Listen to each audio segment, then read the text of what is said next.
साथियों नमस्कार। मेरा नाम है पद्मेश तेलंग। मैं आज से आपकी फिजिक्स की कुछ ऑनलाइन कक्षाएं लूँगा।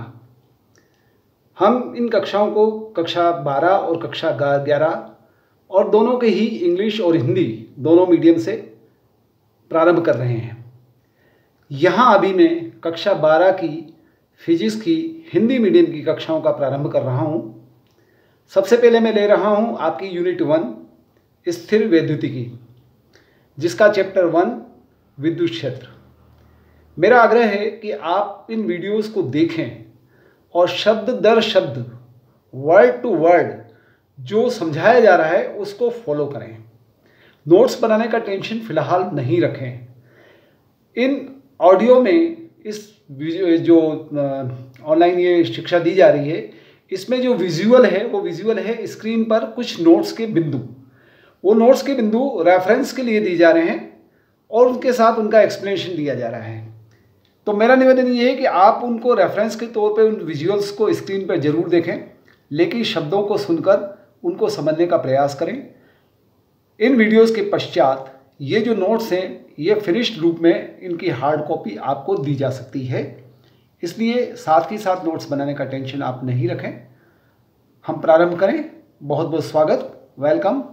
ओके, देखिए सबसे पहले हम विद्युत आवेश से प्रारंभ करेंगे। आवेश क्या है? आवेश के बारे में हम लोग जनरली ये मानते हैं और समझते हैं कि मान लीजिए जैसे कोई विद्युत का नेकेड तार है। नेकेड तार मीन्स नंगा तार जिसमें विद्युत धारा बह रही है। हमने गलती से उसको छू लिया तो हमें क्या महसूस हुआ? हमको झटका लगा और हमने क्या कहा कि साहब इसमें धारा बह रही है, करंट बह रही है। अच्छा, करंट बहने का मतलब क्या है? उसमें आवेश बह रहा है। तो हमने अनुभव किया, पहले धारा का अनुभव किया और धारा के साथ उसका निष्कर्ष ये निकाला कि इसमें विद्युत आवेश बह रहा है, तो हमने आवेश को महसूस किया। तो विद्युत आवेश का इतिहास मैं आपको बताऊं, ईसा से 600 वर्ष पूर्व एक थेल्स वैज्ञानिक हुए थे।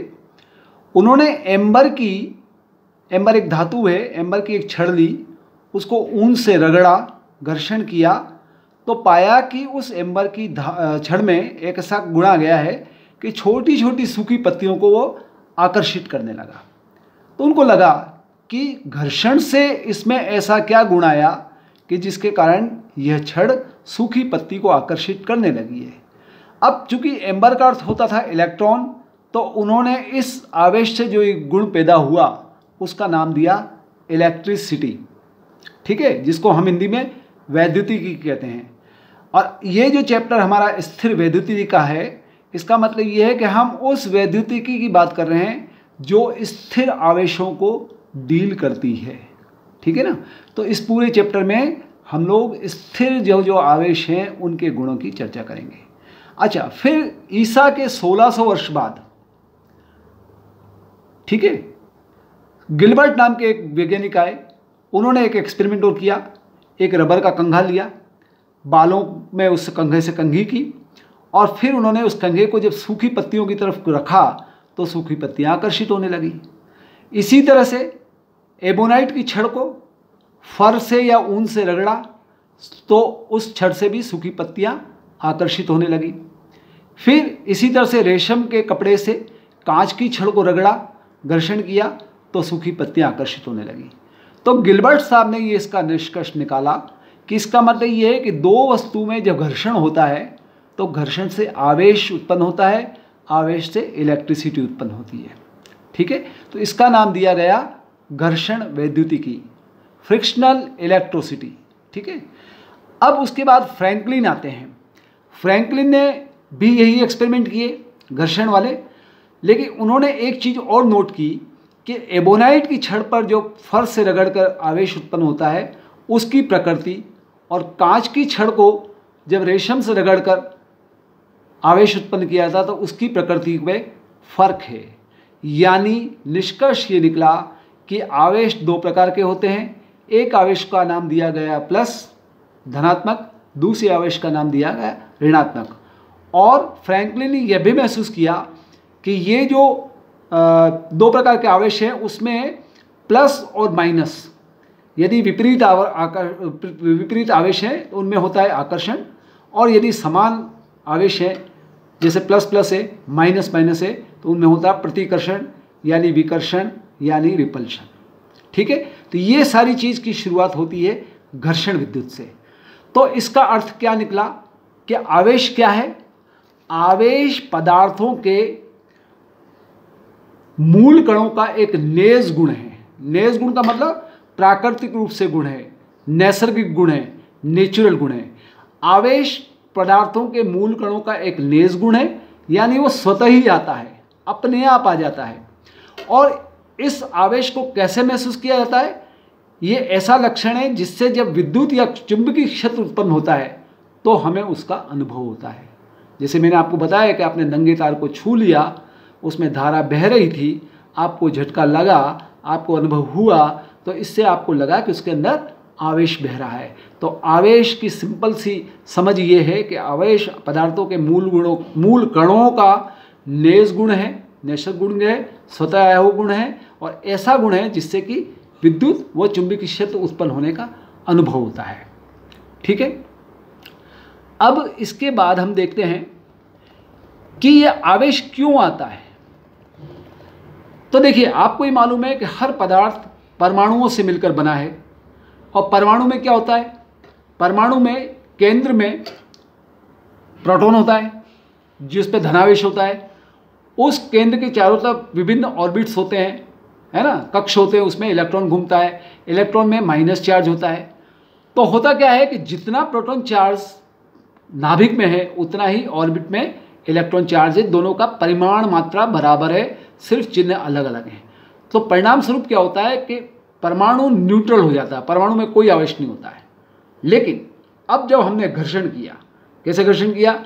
वही रेशम के कपड़े को कांच की छड़ से रगड़ दिया, है ना, एबोनाइट को फर से रगड़ दिया, तो घर्षण हुआ। तो क्या हुआ? दो पदार्थ थे, एक पदार्थ में जो इलेक्ट्रॉन थे, कौन से इलेक्ट्रॉन? जो परमाणु के सबसे बाहर के ऑर्बिट्स में कक्ष में घूम रहे थे, उनको हम क्या कहते हैं? फ्री इलेक्ट्रॉन्स, मुक्त इलेक्ट्रॉन्स।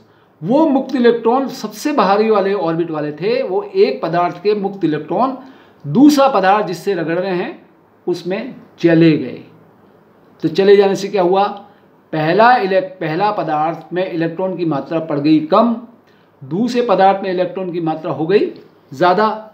तो दोनों इलेक्ट्रॉन की मात्राओं के बीच में इम्बैलेंस हो गया, संतुलन डगमगा गया। तो डगमगा गया तो क्या हुआ? इलेक्ट्रॉन के जो आवेश थे वो एक पदार्थ से दूसरे बहने लगे। यानी क्या हुआ? ओनली ट्रांसफर ऑफ इलेक्ट्रॉन्स, सिर्फ और सिर्फ इलेक्ट्रॉन का ट्रांसफर एक पदार्थ से दूसरे पदार्थ में हुआ। इस कारण से हमको आवेश का अनुभव हुआ कि आवेश एक पदार्थ से दूसरे पदार्थ में घर्षण के परिणाम स्वरूप जा रहा है। ये कारण है आवेश की उत्पत्ति का। अब आवेश की इकाई, मात्रक देखिए, वापस हम कह रहे हैं विद्युत धारा की हमने बात की। विद्युत धारा किसको कहते हैं? किसी चालक में, किसी तार में विद्युत धारा बह रही है, इसका मतलब ये है कि उसमें जितना आवेश बह रहा है वो इकाई समय में कितना आवेश बहा, उसको विद्युत धारा कहते हैं। यानी कुल आवेश में कुल समय की भाग लगा दें तो हम कहते हैं सर इतनी विद्युत धारा बह रही है। तो देखिए, विद्युत धारा बराबर मैंने लिखा I, ठीक है, I बराबर C/T, C यानी आवेश बटे समय, यानी C आवेश बराबर I/T। ठीक है, अब मान लीजिए I 1 एम्पियर हो धारा और T 1 सेकेंड हो।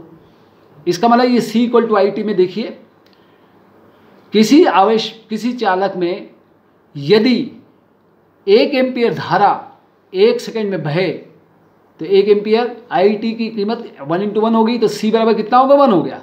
तो ये जो 1 है ना, ये आवेश की मात्रा है। इस आवेश की मात्रा को हम कहेंगे 1 कूलाम। तो 1 कूलाम क्या है? मात्रक है आवेश का। और इसकी परिभाषा कैसे आई? C/IT। किसी चालक में से 1 एम्पियर धारा 1 सेकेंड में बहे तो उसमें बहने वाले आवेश की मात्रा को हम 1 कूलाम कहते हैं। ये मात्रा हुई।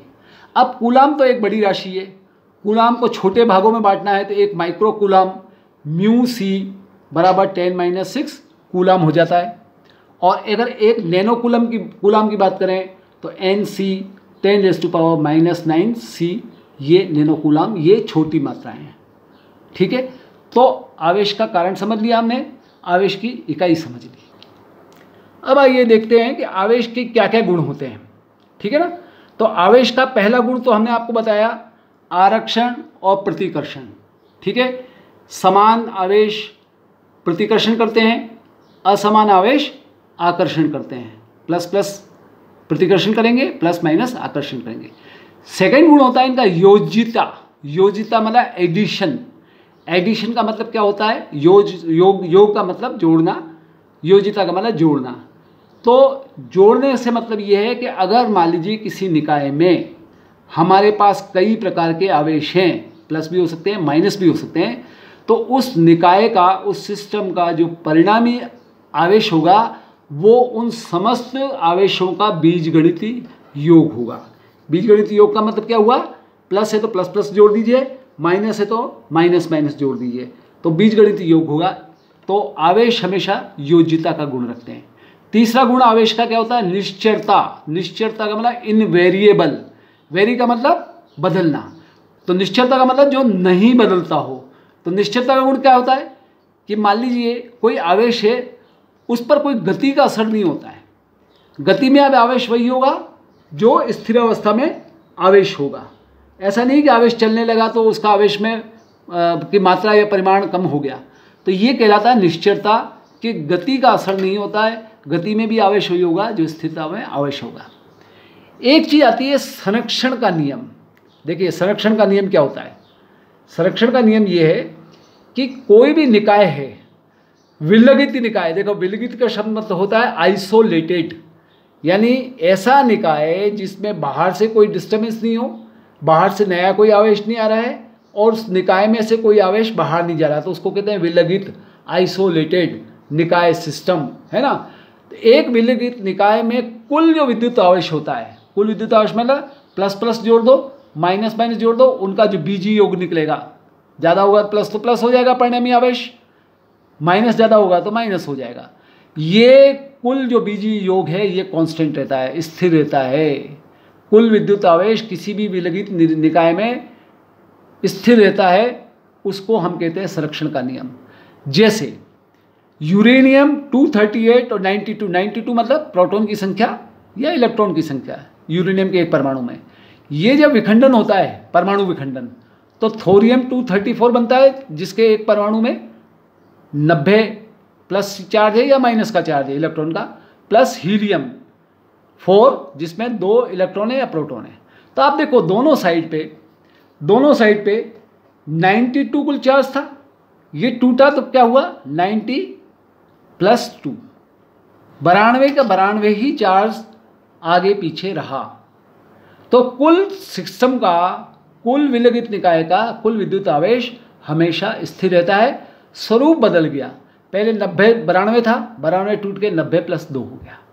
तो ये इसका नियम संरक्षण नियम है, इसका मतलब आवेश में संरक्षण नियम लागू होता है। अब चीज़ आइए आप देखिए क्वांटीकरण। क्वांटीकरण क्या है, मुझे मान लीजिए आपको 10 रुपये देने हैं, तो मैं क्या दूंगा आपको, पहले 1 रुपये दूंगा, फिर 1 रुपये दूंगा, फिर 1 रुपये दूंगा। चलिए 1 रुपये से मैं नीचे करूं तो क्या होगा, 50 पैसे दूंगा, 50 पैसे दूंगा, 50 पैसे दूंगा, कुल 10 रुपये दूंगा। करते करते करते करते सबसे छोटी यूनिट क्या होती है, 1 पैसा या 1 रुपया, है ना। 1 रुपया से भी मैं नीचे आता हूँ, मान लीजिए 1 पैसा आता है। तो 1 पैसा जब मैंने आपको दिया तो 1 पैसे से नीचे मैं टुकड़ा नहीं कर सकता, ठीक है ना। इसका मतलब ये हुआ कि विनिमय मतलब लेना देना, एक्सचेंज, ये एक्सचेंज जो है वो कंटिन्यूस नहीं है बल्कि विविक्त है, डिस्क्रीट है। इसका अर्थ समझें, नदी का पानी जब बहता है तो नदी की लहर में आप ये नहीं कह सकते कि लहर में ये बिंदु खत्म हुआ और अब दूसरा बिंदु शुरू हुआ, लगातार लहर बह रही है, तो उसको हम क्या कहते हैं, ये सतत है। लेकिन 1 पैसा प्लस 1 पैसा प्लस 1 पैसा प्लस 1 पैसा ये विविक्त है, डिस्क्रीट है, टुकड़े टुकड़े टुकड़े टुकड़े में है। इसका मतलब क्या हुआ कि विविक्त जो विनिमय है, विविक्त रूप में जो लेना देना है, वो क्वांटी कहलाता है कि उसका क्वांटम में हो रहा है। और राशि की प्रकृति क्या कहलाती है, क्वांटम प्रकृति है। इसका मतलब क्या हुआ कि एक क्वांटम सबसे छोटी न्यूनतम यूनिट होती है, वही चीज़ आवेश में भी होती है। कि ये समझिए कि सबसे छोटा पैकेट है आवेश का, उस पैकेट की संख्या में 1 पैकेट, 2 पैकेट, 3 पैकेट, यानी 1 क्वांटम, 2 क्वांटम, 3 क्वांटम, ये क्वांटम प्रकृति से आवेश का लेना देना, विनिमय, एक्सचेंज होता है। जैसे रुपए का एक्सचेंज 1-1 पैसे में होता है। तो इस तरह की राशि को जिसका विनिमय क्वांटित हो, उस राशि की प्रकृति को क्वांटम प्रकृति कहते हैं। ठीक है। अब वह न्यूनतम मान जिसका क्वांटीकृत प्रक्रिया में विनिमय संभव हो, उस राशि का क्वांटम कहलाता है। तो आवेश में भी क्वांटम क्या है? आवेश में भी क्वांटम होता है। आवेश का क्वांटम मतलब ये है, मिलिकन एक वैज्ञानिक हुए, उन्होंने तेल की कुछ बूंदें ली और बूंदों को गर्म किया और बूंदों पर हर कई स्टेज पर उन्होंने कुल आवेश निकाला। तो उन्होंने देखा छोटी बूंद हो, बड़ी बूंद हो, कोई सी भी बूंद हो, प्रत्येक बूंद पर जो कुल आवेश होता है वो ई एक वैल्यू है। इलेक्ट्रॉन, एक इलेक्ट्रॉन पे जो आवेश है उसके मान का पूर्ण गुणज होता है, मल्टीपल। यानी एक बूंद पे या तो 1 इलेक्ट्रॉन का आवेश होगा, या 2 का आवेश होगा, या 3 का आवेश होगा, चाहे 1000 का हो, चाहे 1500 का हो। ई मान के पूर्ण गुणज में ही हर बूंद पर एक आवेश होता है। और ई क्या है? ई एक इलेक्ट्रॉन का पे जो आवेश होता है उसकी कीमत है। इलेक्ट्रॉन पे आवेश की कीमत कितनी है? 4.80 × 10⁻⁻10 ESU। इसका मतलब ये कि हर बूंद पर कुल आवेश था वो Ne था। ये देखिए, E बराबर 1 इलेक्ट्रॉन का आवेश जिसको क्वांटम कहते हैं, कुल आवेश Q बराबर ±Ne, और N क्या है? 1 2 3 4 5, यानी N × 1 इलेक्ट्रॉन का आवेश एक बूंद पर था। इसका मतलब ये हुआ कि आवेश भी न्यूनतम मान E के क्वांटमों से बना हुआ है। कोई भी मान उठा लीजिए आप Q, उसमें कुल चार्ज कितना होगा? प्लस माइनस, प्लस का है चार्ज तो प्लस का, माइनस से माइनस, प्लस माइनस Ne, और Ne का मतलब है 1 इलेक्ट्रॉन का आवेश।